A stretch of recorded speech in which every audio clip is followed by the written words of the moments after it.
Dan saya hanya terpanggil hati saya karena saya melihat peristiwa itu. Dan siapapun yang masih meyakini itu adalah pembunuhan, saya siap bersumpah 7 turunan saya diajab sama Allah Subhanahu wa Ta'ala. Tetapi siapapun yang itu meyakini adalah pembunuhan, siapapun pengacara yang menghujat saya di televisi, ayo berhadapan sama saya tantang, jangan hanya berkuar-kuar.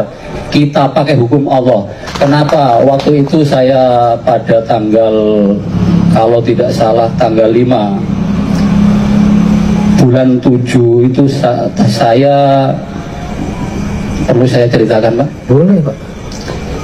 Ya, mengikuti kata almarhum guru saya dari makam ke makam, dan waktu itu pada tanggal 27 Agustus 2016, kira-kira kalau jam 10 itu lebih, kalau jam 11 kurang.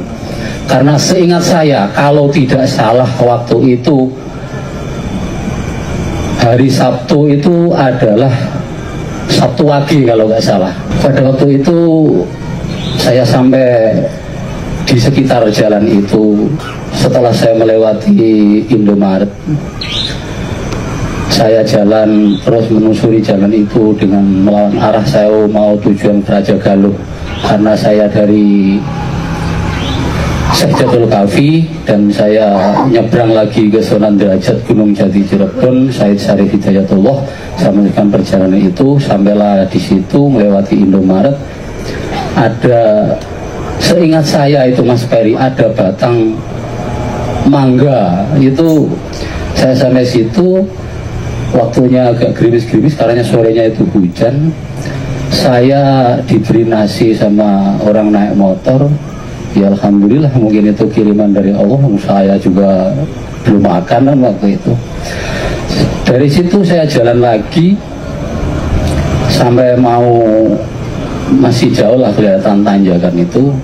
Seingat saya Mas, waktu itu saya berhenti duduk itu, nyender di besi itu, ada gang kecil ukuran 1,5 meter untuk masuk ke kampung. Itu saya duduk, tiba-tiba ada pengendara motor dari sana atau jauh, ya seneng-seneng lah, intinya perempuan sama laki-laki itu seneng-seneng. Setelah itu udah melintasi saya, dari situ motornya oleng. Setelah 25 atau 30 meter tuh ngantam trotoar, lalu ngantam tiang dan mental ke aspal. Kemarin juga sudah saya jelaskan semua. Seperti teman-teman sudah ketahui di mana Adi, pria yang kala itu menjadi musafir, melihat langsung detik-detik kecelakaan tunggal yang melibatkan Pina dan diduga Pina dan Eki. Nah, saat itu dia sedang berjalan kaki melewati jembatan layang Talun Kabupaten Cirebon dengan bertujuan berziarah ke makam para wali. Nah, seingatnya Adi, kala itu sorenya hujan deras dan malamnya gerimis. Dia tiba-tiba melihat di seberang jalan pengendara motor yang berboncengan itu menabrak tiang lampu kota. Nah, saat kecelakaan terjadi, Adi hendak makan nasi yang diberikan oleh seseorang.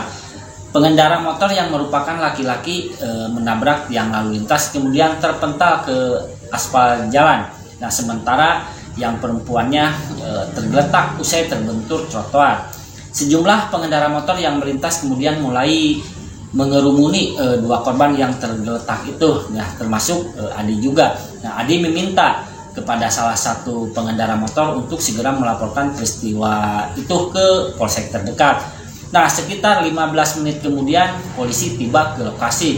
Nah, Adi pun mengaku melihat proses evakuasi kedua korban hingga diangkat ke mobil polisi.